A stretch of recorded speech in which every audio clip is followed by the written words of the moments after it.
Okay, everybody, the tide problem. Here we go. 5/14/21. Okay. All right. So we're going to do is it's an application of the sine or cosine curve. All right. So let's look at this. Okay, one sunny day, Bill and Landon were sitting on a pier watching the tide come in. On this day, the high tide was 1 o'clock p.m. with a height of 5 feet, and 9:30 a.m. the tide was at its lowest with -1 feet, which -1 really means that you're -1 feet. The water is -1 feet below what we call the tide line. Okay, so it's not really a negative feet. So how do you do this? Well, first of all, let's label my graph. I'm going to go ahead and go -1 here, and I'm going to go 1, 2, 3, 4, 5 here, okay?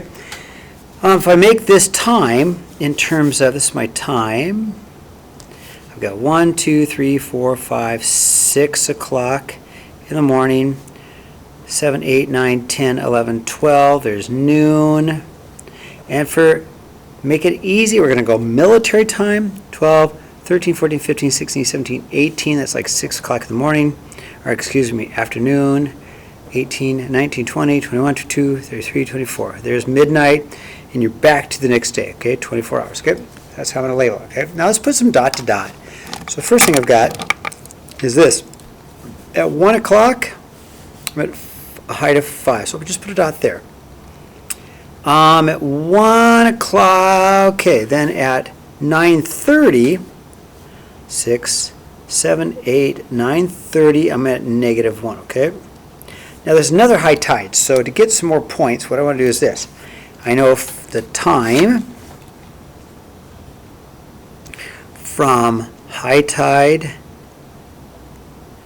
to low tide was, let's see, from 1 to 9 is 8.5 hours, right? From 1 o'clock, so it's like 9:30, whoops, 9:30 minus 1 o'clock is really going to give me 8.5. Let's call it 8.5 hours, okay?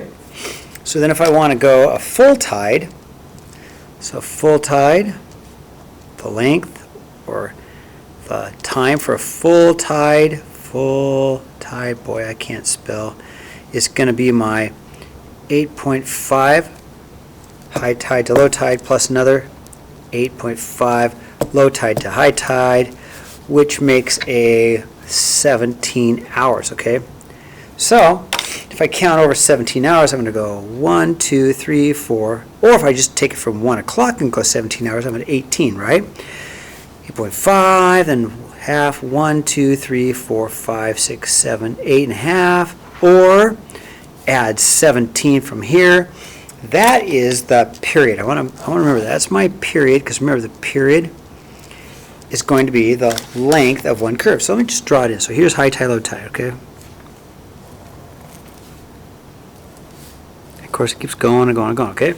So the period is 17 hours, okay? So I've got that. When's the next high tide? I just found it. Next high tide was at 1800 hours, okay? At 18 o'clock military time, or same thing as 6 o'clock p.m. That's the next high tide. High tide to high tide, right? 17 hours from 1 o'clock, okay? Now find an equation. Well, we're going to find an equation. Let's start with our y equals some a trig b parentheses x minus h plus k. And I gave you that formula yesterday. So a couple of things. I'm going to call it a cosine.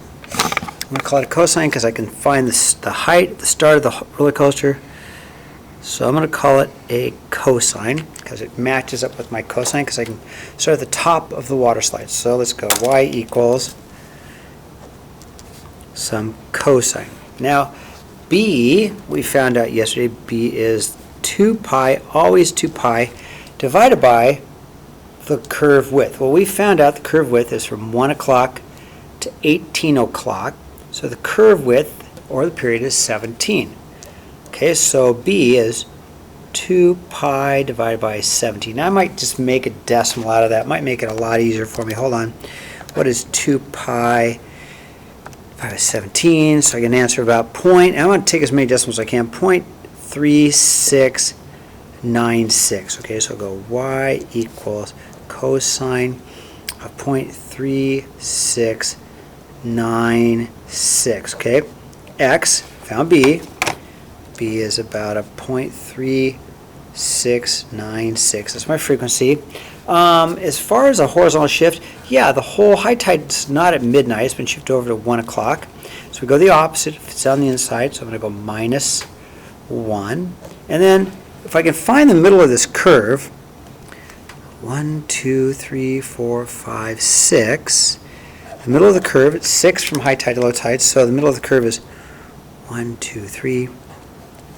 So the tide, the whole entire graph has been shifted up 3, or up 2. You can see how the whole tide, the whole thing's middle of the curve has been moved up 2. So I'm going to go plus 2, right? So there's my equation. All right, an equation for this model. Now, what I could do is I can graph this, okay? So I want to graph this. I'm going to put it in my graphics calculator. I'm going to make sure my mode is radians. So I'm going to go y equals, let me change my mode to radians, quit. I'm going to go, my window is got to go, I'm going to graph this, my window's going to go from, actually I can do it on Desmos. It might be not too bad on Desmos because it's nice and easy to tap and get the answers.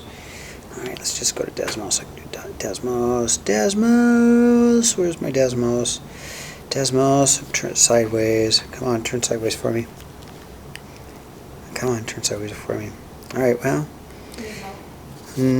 sometimes I need lots of help. Come on, turn sideways for me. Can I see? Yeah, good. Jade's helping.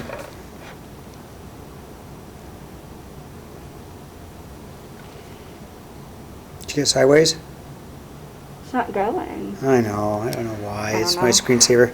Okay, well, we'll just do it on Desmos because I can spread it out like this. Okay, so, all right, first thing, I've got to make sure I've got the right mode functions. Where is it? Degree, radians. I'm not very good at Desmos. Okay, forget it. I'm just going to go back to my graphics calculator. All right, here we go. Boom.